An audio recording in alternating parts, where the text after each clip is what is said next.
Today lesson is World Trade and Competition, and I'm Saydivalieva B. This lesson is for the third course of Economics faculty.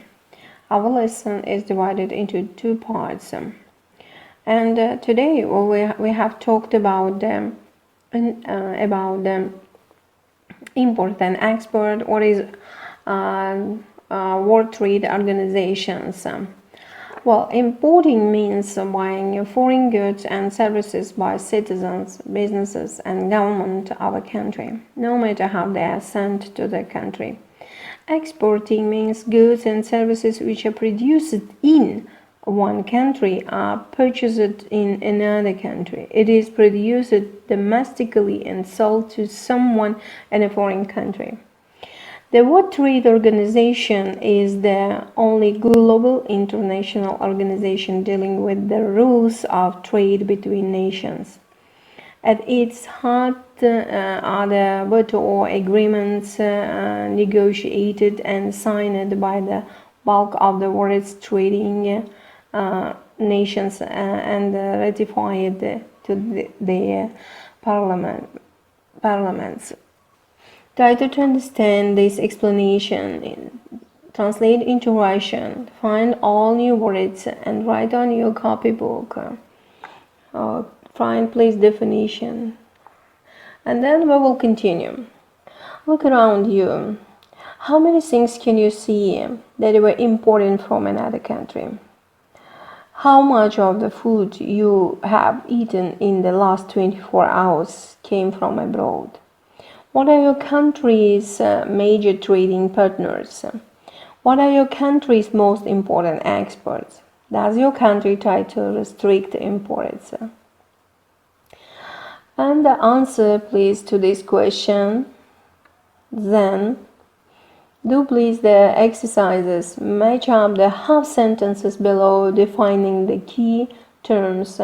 And of course work please with the dictionary and write please your answers to the answer box which were given below.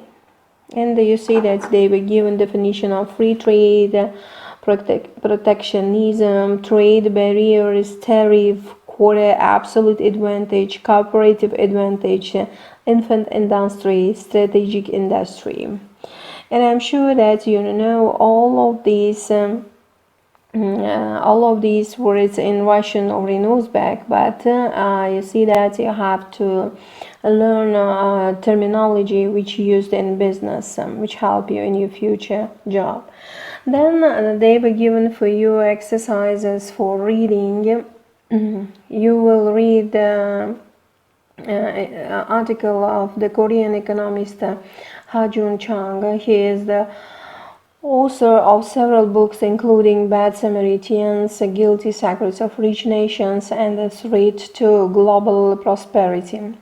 Here is a part of interview about this book. Read it and answer the questions below. And the questions like this: which industries or sectors could be usefully protected in your country until they had a comparative advantages? To what extent would you be prepared to use inferior, expensive products from inefficient producers? What if you saw this might turn out to be a total waste of time? Well, they were given for you text, articles of this economist, and try to read then answer the question. To explain this idea in the book, I use the examples of young son. The little guy is perfectly capable of making a living. He's already now, but when I wrote the book, he was 6 million of children work in developing countries from the age of 4 or 5, as did millions of children in rich countries in the 9th and early 20th century. Maybe I should send my son to the labor market and make him get a job. If he can earn his own living, that's a lot of money saved for me. But more importantly, this will expose him to competition and make him a very productive person. Well, of course, I don't do this. He is a quite clever kid, and maybe if I support him for another 12 or 15 years, he could become a software engineer or brain surgeon or nuclear physicist. Of course, there is a danger that he might turn out to be a total waste of time, but that's a risk I'm willing to take. I know for sure that if I kick him into the labor market now, he will become a shoeshine boy and will maybe grown up to be a street hawker, but he will never be a brain surgeon or nuclear physicist.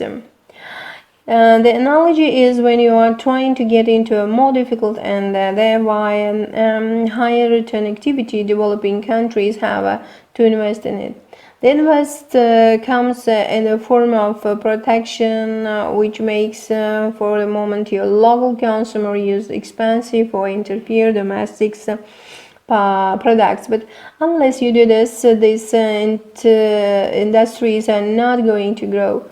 You accept that you will use inferior products from inefficient producers for the time being. In the meantime, you do certain things to make sure that these firms go up.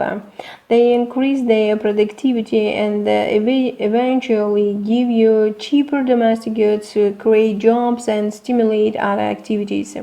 And then you are better off the way. So, inefficiency is a part of the deal. Only you are deliberately creating these inefficiencies with the view of becoming even more efficient than otherwise possible. And I have read now part of his article. Read and answer the question. Then they were given for you exercise for vocabulary.